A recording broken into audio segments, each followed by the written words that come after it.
drama, another series, Korean series are trying to call you. This is some masterpiece. अब story का मैं क्या करूँ, अगर मैं आपको स्टोरी बताना भी चाहूँगी, स्टोरी इतना इसमें टाइम ट्रेवल है, पास्ट में गए फ्यूचर में आए, स्टोरी अनफोल्ड होती है, कई बार कुछ चीज़ें रह जाती है तो वो दोबारा पास्ट में ट्रेवल कर रही, तो मतलब स्टोरी एकदम से बताना as it is so complicated.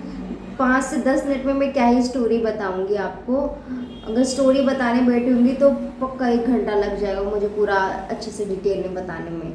मैं इस ड्रामे को लेके इतना ज़्यादा इम्प्रेस्ड हूँ कि यार क्या मिस्ट्री है इसमें, क्राइम भी आपको देखने को मिलेगा, मर्डर है और टाइम ट्रेवल भी है और सस्पेंस तो फुल ऑन है ही स्टार्टिंग से एंड तक। तो सीरीज स्टार्ट होती है एक लड़की से जो कि है हान जून ही, जो कि 2023 ईयर में है।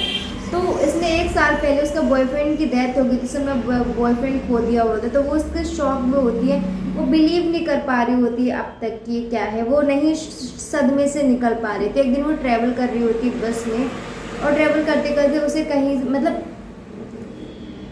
उससे पहले से ऑफिस में उसको किसी कहीं से रैंडमली एनोनिमसली कैसेट प्लेयर मिला होता है, तो वो जो बस में ट्रैवल कर रही होती है तो वो कैसेट प्लेयर से सुनती है सॉन्ग को जो उसमें दिया गया होता है। जब वो सॉन्ग को सुन रही होती है तो सुनते सुनते वो टाइम ट्रेवल करके पास्ट में पहुंच जाती है। 1998 में एक लड़की है जो बिल्कुल उसी की तरह रिजेंबल करती है, उसका नाम होता है क्वान मिंजू, उसकी बॉडी में पहुंच जाती है। जब वो वहाँ पे उसकी बॉडी में उठती है तो देखती है कि वहाँ एक लड़का है नामची होन, जो कि बिल्कुल रिजेंबल कर रहा है डिट्टो उसके बॉयफ्रेंड की तरह, जो कि उसने 1 साल पहले खोया था 2023 में। जब वो प्रेजेंट में थी तब वो 1 साल पहले अपना बॉयफ्रेंड खो चुकी थी, तो सेम वो उस बॉयफ्रेंड की तरह वो रिजेंबल कर रहा होता है। तो वो उठती है, उसको हक करती है, और तो उसको कुछ टाइम तक समझ नहीं आता कि रियल है ड्रीम है क्या है, क्योंकि वो उसका बॉयफ्रेंड कहता है कि तुम किसका नाम ले रही हो, और वहाँ सारे पर्सन्स अननोन होते, किसी को नहीं जाते एक्सेप्ट है बॉयफ्रेंड जो उसके बॉयफ्रेंड की तरह दिखता है। तो वो वहाँ काफ़ी टाइम रहते हैं, स्पेंड करते कई दिन होता है, उसको पता नहीं होता कि वो यहाँ है। फिर धीरे धीरे उसको रियलाइज़ होता है कि मैं सच में यहाँ हूँ, क्या करूँ।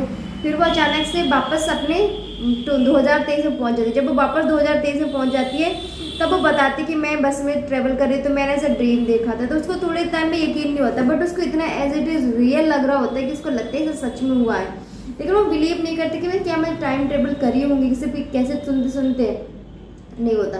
फिर एक दिन और वो दोबारा से कैसेट सुन रही होती है, तो वहीं पे उसी सीन में वो पहुंच जाती है जहाँ पे वो छोड़ के आई थी पहले सीन में, वहाँ से पहुंच जाती, तब उसको यकीन होता है कि मैंने टाइम ट्रेवल किया है। तो इस तरह से टाइम ट्रेवल होता है। जो क्राइम हुआ होता है वहाँ पे कौन मिंजू उसकी डेथ हो जाती है, तो उसकी डेथ को बचाने के लिए हान जी ने बार बार टाइम ट्रेवल करते हुए उसको बहुत सारी चीज़ें भी करनी होती है। उसके फ्यूचर में उसके बॉयफ्रेंड को मार दिया गया होता है, जिस मर्डरर ने कौन मिंजू की डेथ करी होती है, उसे मर्डरर ने फ्यूचर में मार दिया होता। तो वो उसको रिवर्स करने की, मैं अगर पास्ट में नहीं गई होती फर्स्ट प्लेस पे तो ये सब कुछ नहीं होता।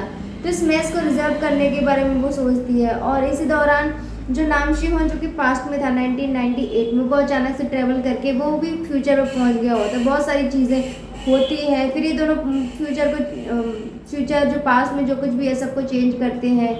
हाँ, क्वान मिंजू की डेथ को अवॉइड करते हैं कि वो कैसे बच जाए, और ताकि फ्यूचर चेंज हो जाए। फ्यूचर जब चेंज होगा तो उसकी डेथ भी बच जाएगी। मतलब फर्स्ट प्लेस में ये पास्ट इतना ज़्यादा कॉम्प्लिकेटेड होना ही नहीं चाहिए था।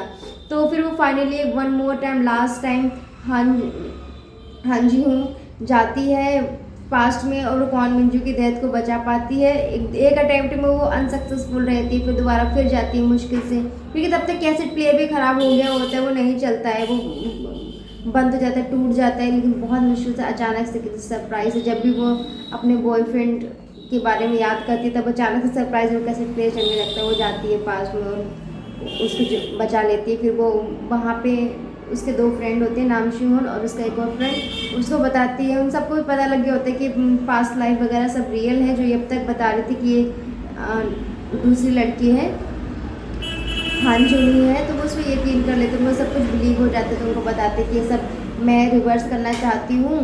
तो फिर वो जो कैसेट प्लेयर पास्ट में जो होता है वो डिस्ट्रॉय करने के लिए देती है, फिर वो डिस्ट्रॉय कर देती है जैसे कैसेट प्लेयर पास्ट में। तो पास्ट से जितनी भी मेमोरीज होती हैं इस टाइम टेबल में सारी डिस्ट्रॉय हो जाती है। फिर वो अपने फ्यूचर में आ जाती है। फ्यूचर में आती तो देखती धीरे धीरे जितनी भी उसके बॉयफ्रेंड के साथ मेमोरीज थी वो सारी जा रही है, वैनिश हो रही है। वो बिल्कुल अपने बॉयफ्रेंड को भूल जाती है। लेकिन इससे पहले जब वो पास्ट में गई होती है आखिरी बार, तो उसका बॉयफ्रेंड कहता है क्योंकि पैदा तो वो हो चुकी होती है, फ्यूचर वाली जो है वो पैदा हो चुकी है, क्योंकि पास्ट में एक बार जब नामशी होन था 1998 में, तो हान जूनी छोटी थी, तो वो बहुत होगी 6-7 साल की, तो वो पैदा हो गई होती, तो वहाँ पे फर्स्ट उनका एनकाउंटर एक बार हुआ होता है, थोड़ा सा ब्रीफ के लिए। तो फिर वो प्रॉमिस करता है कि कुछ भी हो जाए, मुझे पता है कि जैसे कैसे डिस्ट्रॉय हो जाएगा, हम ये सब पास्ट अपना जो भी मूवमेंट्स है सारे भूल जाएंगे, लेकिन मेरे लिए सिर्फ तुम ही हो, मैं फ्यूचर में आऊँगा, मतलब मैं बड़ा होऊंगा, जैसे टाइम के लिए वेट करूँगा मैं, तो फिर जैसे मैं ढूंढूंगा, तो जब तक तुम मुझे नहीं ढूंढोगे मेरे लिए कोई और नहीं, मैं तुमको ढूंढूंगा। तो फिर एंड में जब वो बस में होता है, उसको मतलब याद नहीं होता है कि वो उसको ढूंढ रहा है, लेकिन जो सॉन्ग होता है जब भी वो उस पर्टिकुलर सॉन्ग को दोबारा सुनता है, तो उसको लगता है कि उसकी लाइफ से कुछ मिसिंग है, कुछ एक पर्सन जिसका वो इंतज़ार कर रहा है, तो वो अकेला इंतज़ार करता रहता है, अपनी लाइफ गोज ऑन उसकी चलती रहती है। तो ऐसे ही फिर वो 2011 में पहुंचते हैं, रियल में 2011 होती है, तो जब वो बस में बैठा होता है, वहीं बस में जूही बैठी होती है, तो वहाँ पे उनका फर्स्ट एनकाउंटर होता है। तो बस यहाँ से इनकी नई स्टोरी शुरू होती है बिना किसी टाइम ट्रेवल के। तो इट्स अ फन सीरीज़, अगर आप एक बार स्टार्ट करना बैठोगे ना देखने, तो उसमें ऐसे मिस्ट्री होगी, तो आप उसको देखते जाओगे, बिकॉज जो 12 एपिसोड से बहुत ज़्यादा नहीं है, तो आप अगर देखने बैठोगे तो आप एक दिन में भी ख़त्म कर दोगे, 2 दिन में भी ख़त्म कर सकते हो। और मस्त ड्रामा है, सब कुछ एक्सप्लेन है, पूरा अच्छे से डिटेल्ड है, ऐसा नहीं कि आप मिस कर रहे हो कौन सी चीज़ कहाँ से क्या हुई। मेरे ख्याल से आपको वॉच करना चाहिए अगर आपको पास्ट लाइफ टाइम टेबल के बारे में देखना पसंद है। मैं रेटिंग की बात करूँ तो मैं इसको दूंगी 9.5 रेटिंग आउट ऑफ 10। ये मेरे हिसाब से रेटिंग से, आप देख के अपने हिसाब से रेटिंग दे सकते हैं। और स्टोरी को मैं इतना ज़्यादा डीप में नहीं बता सकी, कोई बहुत ज़्यादा स्पॉइलर मैंने नहीं दिया है, क्योंकि स्टोरी है, बहुत कुछ जो आप देखोगे तभी आपको समझ आएगा। तो just go and watch this series, it's a must watch.